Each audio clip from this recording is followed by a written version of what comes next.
There's luxury and then there's uber luxury. Some things, even though they may come with a price tag, are just priceless. They offer you emotion, sensation, and a sense of larger than life like none other. Just like the car I'm in today and the person I'm going to meet, who occupies a cozy niche in India's luxury industry and is an authority on her subject. She is a woman extraordinaire. She has won numerous awards. People pay to listen to her and people pay to drink what she recommends. The only Indian amongst the select group of 415 of them across the world. Meet Sonal Holland.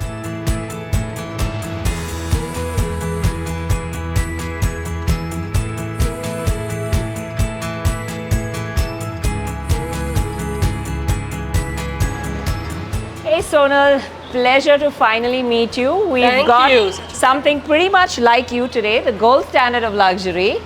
The S-Class, love it. We're going to take you for a drive. Yes, Love it. the S-Class. Let's go.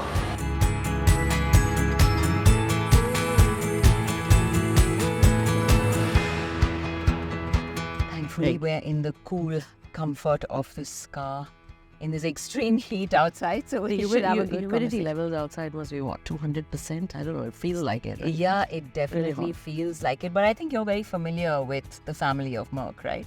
I am. I've been a Merc loyalist since I think 2008, 2009. Okay. When I first swapped another car brand for my first E-Class. I love the brand. I think it suits my personality.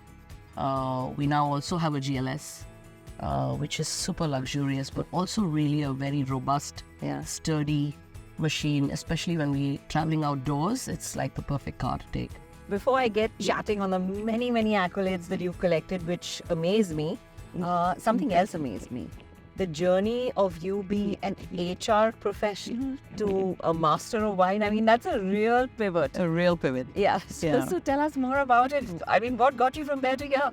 So before I deep dived into the world of wines, my last career stint was in a NASDAQ-listed Fortune 500 company, which was in the recruiting and staffing industry, so the HR industry.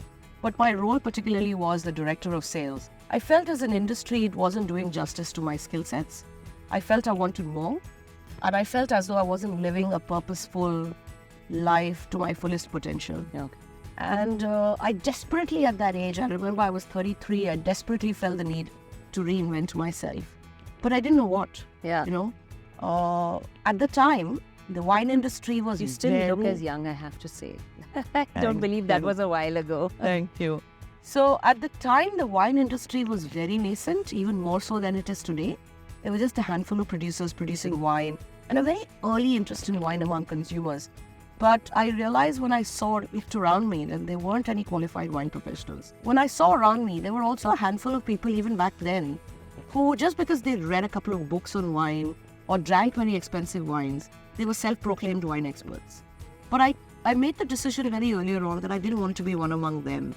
And I wanted to build something which rested on solid credentials that no one could challenge. And so at the time when I researched, I found that the Master of Wine is the top title and the top qualification in the world of wines. Even today as we speak, as you know, Renuka, there are only 415 Masters of Wine across 31 countries. Mind you, Renuka, at the time when I made that decision, I knew nothing about wines. My journey from level 1 to the absolute Master of Wine, which is the top accolade in the world of wines, was a 10-year-long journey. So I like to joke about this by saying that I've had one love marriage with my husband, and with wine it was more an arranged marriage. I fell in love with wine after I sort of signed my tryst.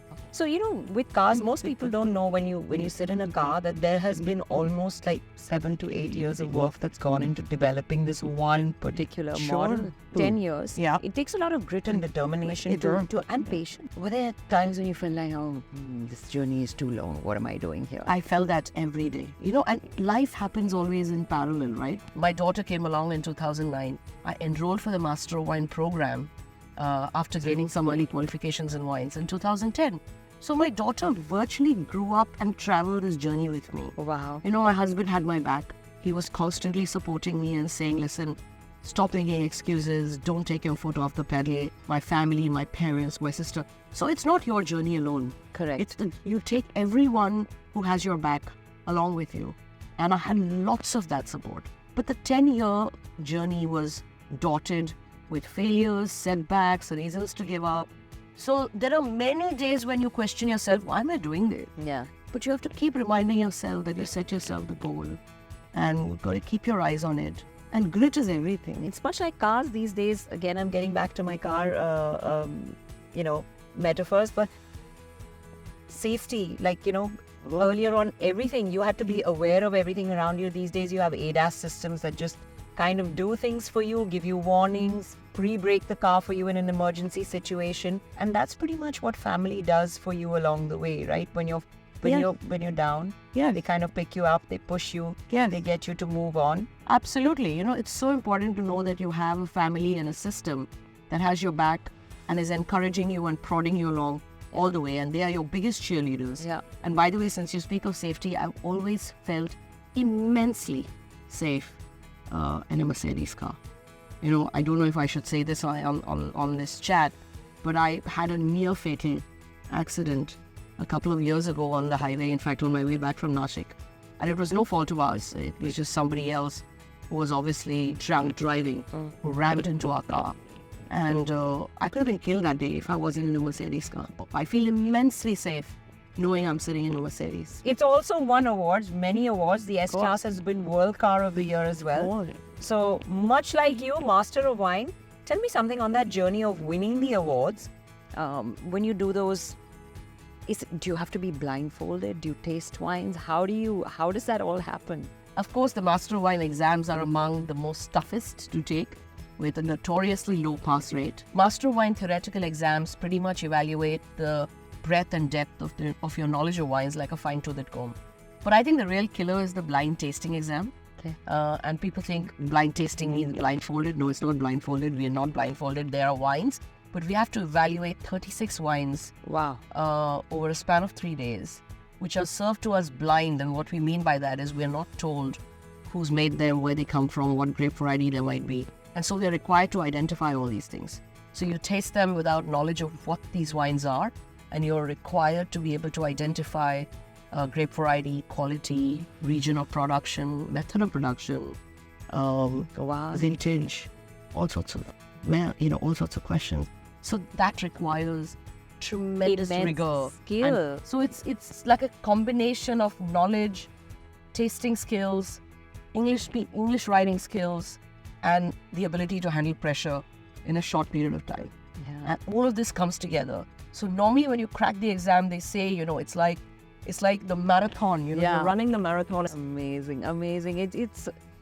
This is sounding really interesting. Shall we just get a little bit more comfortable? I'm going to recline my seat. Okay. You want me to do that for you as well? Class is pretty want unparalleled. a massage? I could set that up for you right now.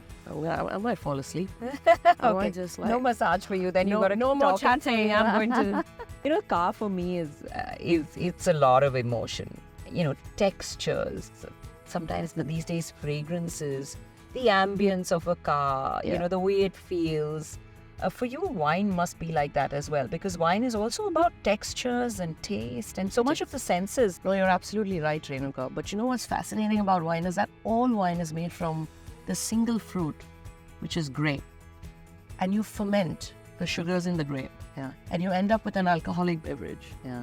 But nothing is added to it. What comes out at the post-fermentation, just with a bit of clarification, is what then finally goes into the bottle. And yet, you end up with the widest variety of styles of wines across colors, sweetness levels, textures, mouthfeel, full-bodied, light-bodied, and so many different aromas and flavors, all of which are not added to wine. They're not additives. They are developed as a result of fermentation.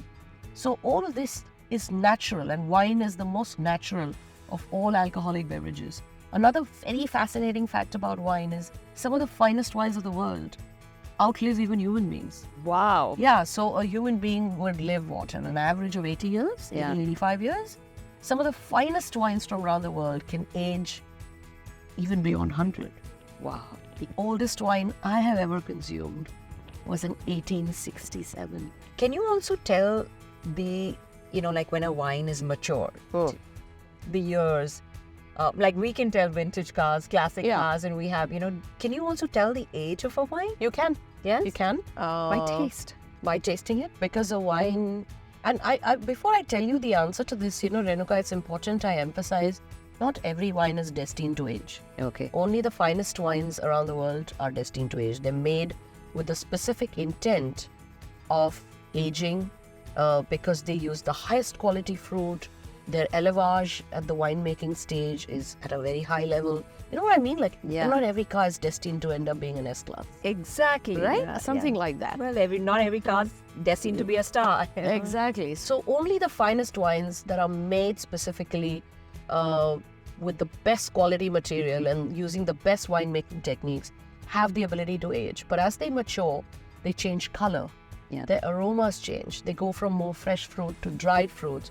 Their aromas become more complex, so the bouquet changes, the palate changes, the mouthfeel of the wine, the texture softens, becomes mellow. Yeah. But once you're onto it, once you've learned to enjoy aged and mature wines, you can never come back. Yeah. It's like once you fall in love with the S-Class, there's no turning back. So I can see you're looking very I'm mesmerized by this. I'm completely So I'm going to mesmerized. take you to my office Yes. and I'm going to show you how it's done. Perfect. Yeah? Let's head there. All right.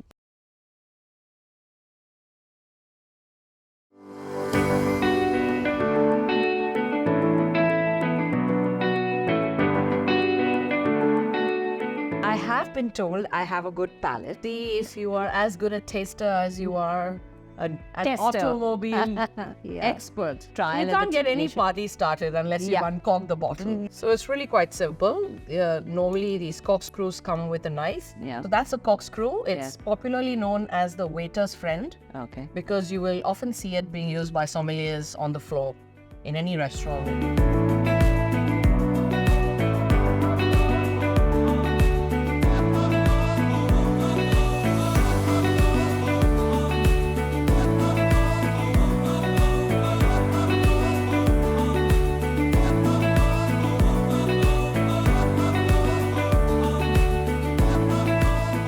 And normally when we taste, Renuka, we take tiny pours, not too much. Okay. Because the idea is to allow the wine a little bit of room in your glass Okay. to open up Yeah. and aerate.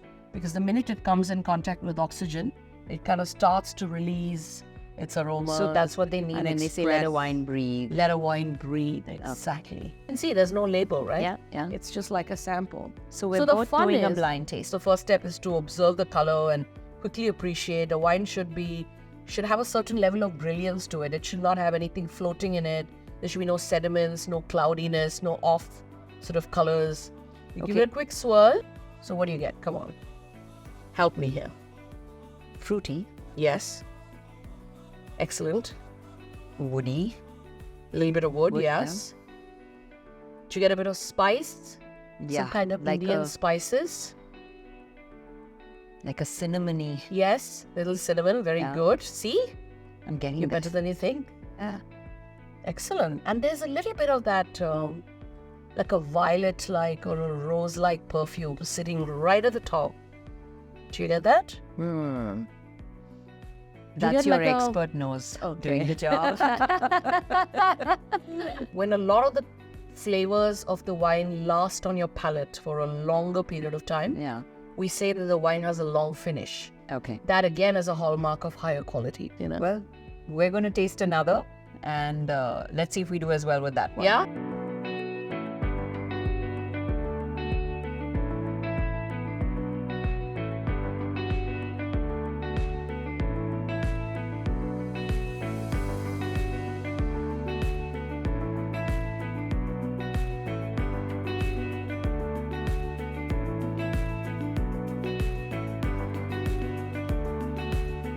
Oh, good. You're getting it all. I'm getting that all. Yes. I shall soon be a wine connoisseur Yes, if I you are spend there more time in your already. company. Excellent.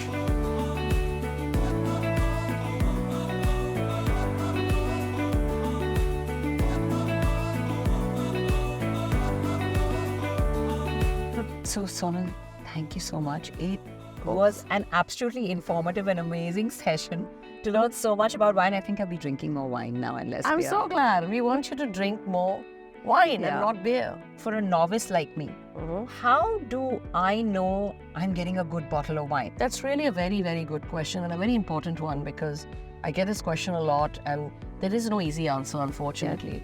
The thing about wine is that the more you try it, the more you taste it, the more you make an attempt to discover different regions and different grape varieties and different styles from around the world, the more familiar you will get in terms of where your preferences are. But to answer your question about how does one know even before uncorking without trying, in that sense, I would say there's only one thing to go with, and that is an excellent producer.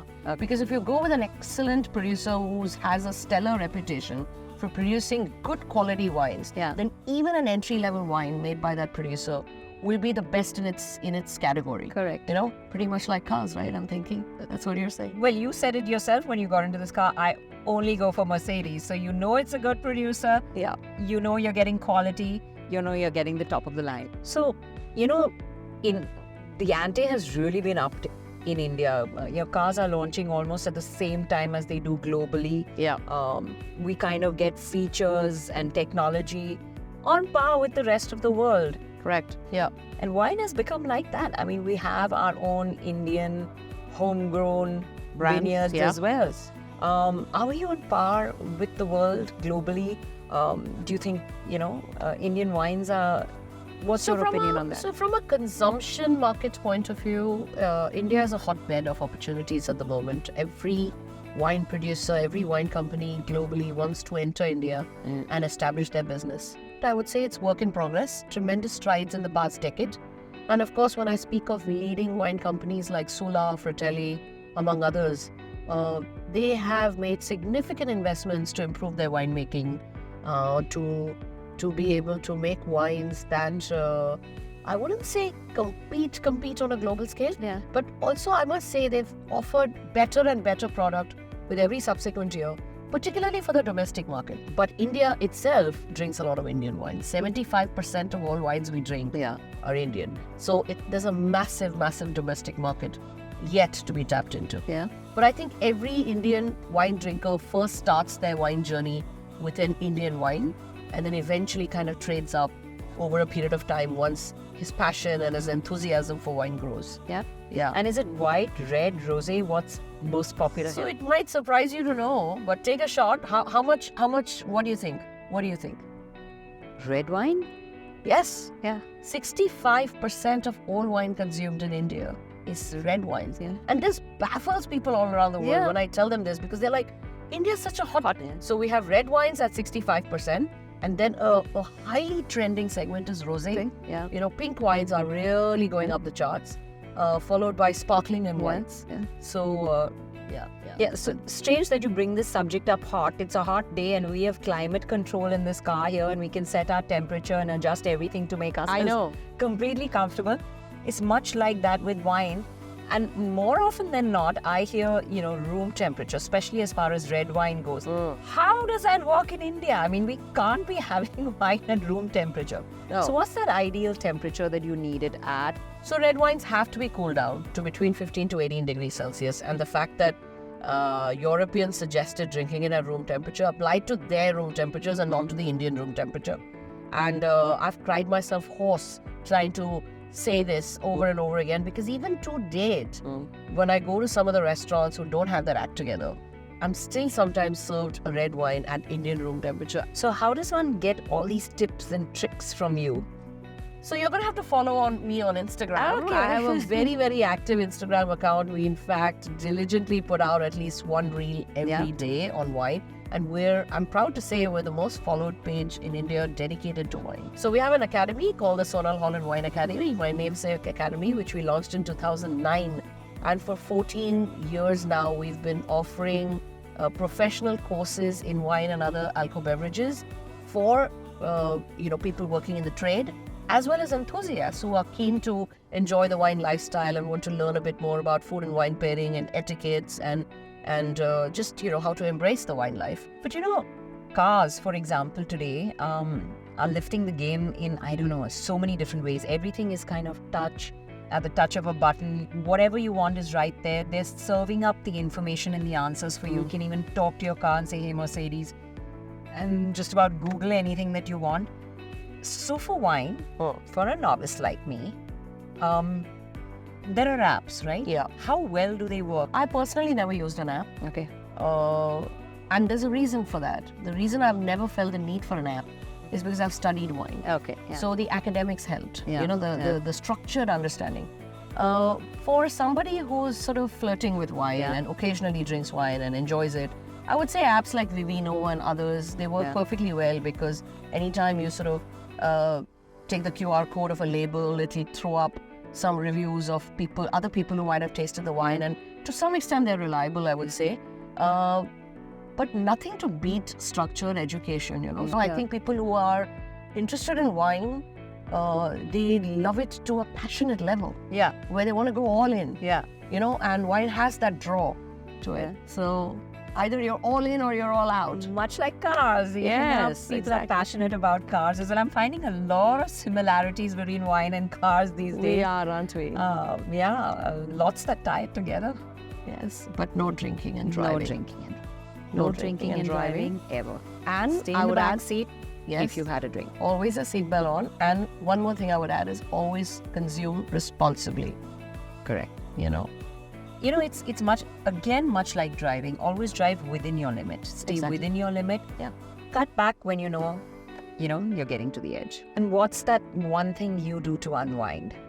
Like most people come home and have a glass of wine. What does Sonal Holland do?